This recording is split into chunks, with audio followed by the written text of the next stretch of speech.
Arka tarafa çok bakmayın, kafanızı karıştırır. Hep ileriye doğru bakın. Önünüzde bir tane kalsın, bir tane de ileriye. En sonuncuyu bağlamaya geldi sıra. Bunu da en ilk bağladığımı geçirerek bağlıyorum. Ortada zaten boşluk olan yeri, bağlamanız gereken yeri fark ediyorsunuz en sona geldiğinizde. Oraya hemen bağlayabilirsiniz. Bu arada bir tanesi de gevşemiş, onu düzeltiyorum. Bazıları gevşeyebilir, onu düzeltirsiniz. Daha sonra üzerine ip saracağız zaten. O sırada da düzeltebilirsiniz.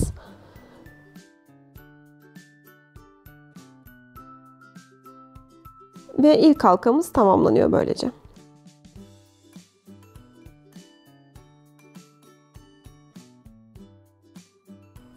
Şimdi en küçük boy yapacağım ben. Ortadaki boyunu kullanmadım.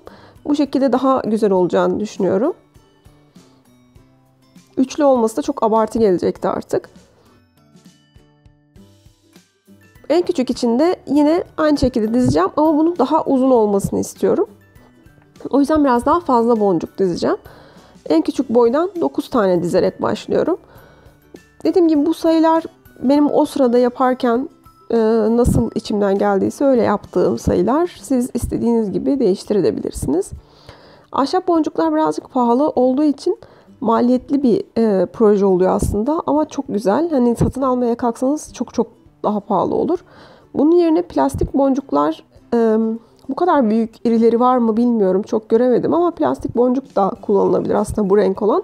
Çünkü biraz uzakta olduğu için avize plastik mi olduğu, ahşap mı olduğu anlaşılmayabilir. Öyle bir şey de düşünebilirsiniz. Daha sonra 4 tane orta boydan dizdim ben. 9 küçük, 4 orta ve en büyüklerden diziyorum şimdi.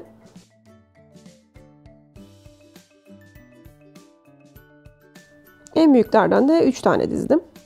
Ve tekrarlıyorum şimdi. 4 tane orta, 9 tane de küçük olarak diziyi bitireceğim.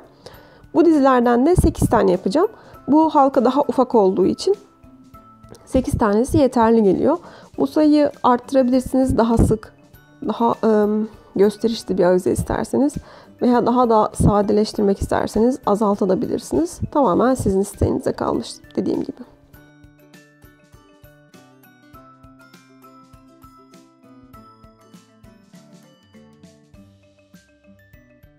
Bu şekilde daha uzun bir dizimi tamamladım. Aynı şekilde dizmeye devam edeceğim ben. Sonra da keseceğim diğerleri gibi. Gördüğünüz gibi kestim. 8 tane dizim hazır.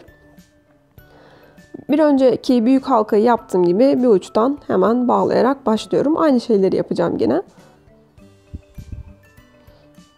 Ama bir önceki sefer yaptığım için bu sefer kendimden biraz daha eminim tabii.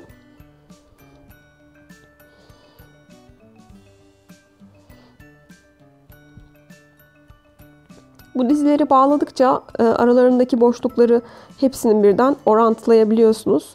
Zaten hani yapıştırmadığımız için birlik böyle çok rahatça oynatabiliyorsunuz. Silikonla yapıştırmamak aslında bu yüzden çok daha iyi oluyor. Sanırım silikonla da yapıştırarak yapanlar vardı. Ama dediğim gibi böyle silikonlayacaksanız bile önce böyle iple bağlayıp hepsini aralarındaki mesafeye ayarlayıp ondan sonra yapıştırmanızı tavsiye ederim. Bir öncekinin altında önümde bir tane olacak şekilde bağladım ve geçtim bağladım. Hep aynı şekilde devam ettim. Şimdi sonuncuyu bağlayacağım. Bir öncekini çok net göstermemiştim. O yüzden buna daha net göstereyim istedim. Yine önümde bir tane bırakacak şekilde bir geriden ilk düğümümü, dizimi ilk kez bağlamaya başlıyorum.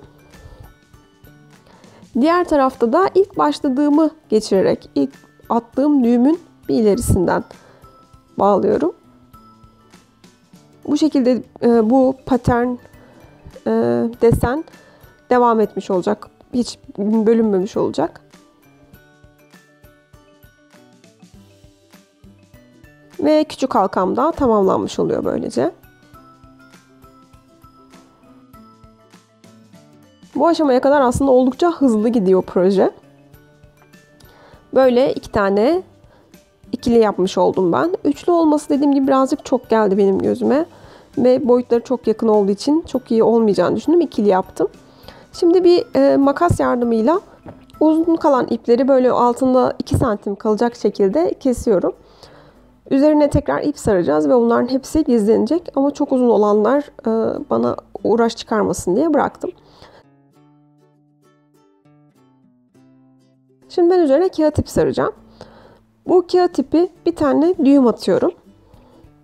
Sonra bu attığım düğümün ucunu tersine çeviriyorum, çekiyorum. Ve o ipin de üzerinden bütün diğer ipleri de, bütün pisliği ne varsa hep içine alarak, kağıt ipin içine alarak sarıyorum.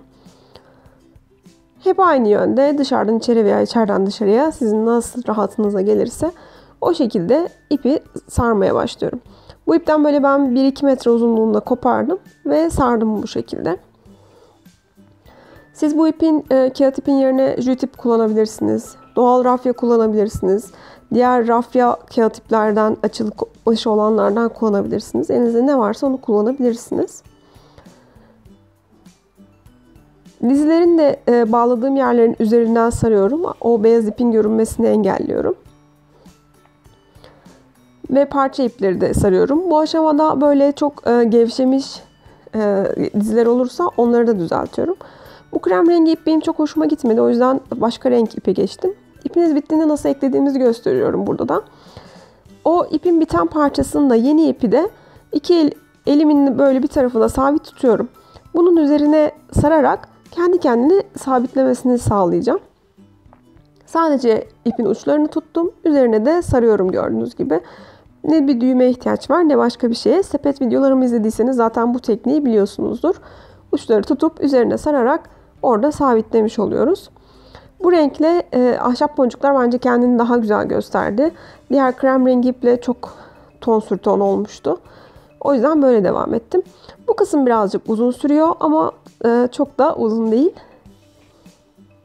Bir günde sabahtan akşama çok çok rahat, hatta yarım günde bile tamamlayabileceğiniz bir proje. En son tamamlarken kağıt ipi sarmayı böyle arkada bir düğüm oluşturuyorum. Bir halka oluşturup bunu çekiştirerek düğüm yapıyorum, oraya sabitliyorum. Bunu da bir kere değil aslında 4-5 defa yapıyorum. Ben diğerlerini yaparken çekmemişim. Bir taneyi size son kez göstereyim dedim. 4-5 kere bu şekilde yaptığınızda sağlam bir şekilde orayı tamamlamış oluyorsunuz. Ve 2 halkam da hazır.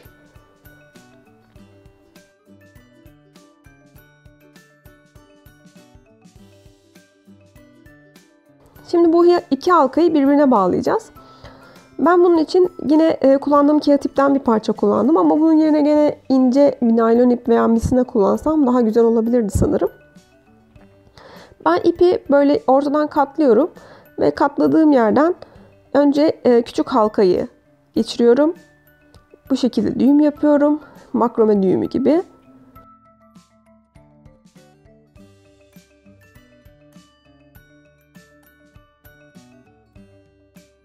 Ve uzun halkaya bağlayacağım. Bunun için küçük halkanın ne kadar aşağıda istediğime karar vermeye çalışıyorum. O boyda bağlayacağım. Ben bunu yerinde olan orijinal tavan armatürün üzerine sabitleyeceğim. O yüzden buraya ben ekstra bir duy ve elektrik sistemi yapmadım. Eğer öyle bir şey isterseniz hazır avize kasnaklarının üzerine yapabilirsiniz bunu. O şekilde bağlamanız daha kolay olacaktır. Veya elinizde olan başka bir avize varsa yine onun üzerine bu halkaları tutturup bir şekilde yapabilirsiniz. Veya bunu illa avize olarak da kullanmak zorunda değilsiniz. Bir yerden bir sarkaç olarak, bir dekor ürünü olarak da kullanabilirsiniz. Tamamen size kalmış. Dediğim gibi ben balkonda kullanacağım ve tavan armatürüne sabitleyeceğim orada mevcutta olan. O yüzden bu şekilde ikisini birbirine bağladım. Bu diğer yönlerden de gene aynı şekilde bağlıyorum. Ben bunu böyle burada 3 gösteriyorum ama birazcık hoşuma gitmedi. 3 tanesi çok sağlam olmadı ve düzgün ayarlayamadım gibi geldi. Birkaç yerinden daha bağladım halkayı birbirine açıkçası. Böyle size göstermek için tepesine bir düğüm atarak böyle gösterdim. Birazcık yamuk oldu ama hani bunu daha düzgün bir biçimde ayarlayabilirsiniz. Böyle sarkaç olarak bir kenardan süs olarak da kullanabilirsiniz. Ben dediğim gibi balkondaki tavan armatürüme sabitledim telle. İçi çok iyi görünmüyor aslında. İçi için başka bir şeyler de yapabilirdim. Ama böyle de gayet güzel. Altından bakmadığınız sürece, ki altından çok bakılmıyor. İçine de bu yeni nesil ledlerden taktım. Edison ampullerden. Rustik ampullerden. Bence çok güzel oldular. Balkonuma da yapacağım diğer projelerle birlikte çok güzel gidecek. Benim çok hoşuma gitti. Umarım siz de beğenirsiniz. Beni izlediğiniz için teşekkür ederim. Başka videoda görüşmek üzere. Hoşça kalın.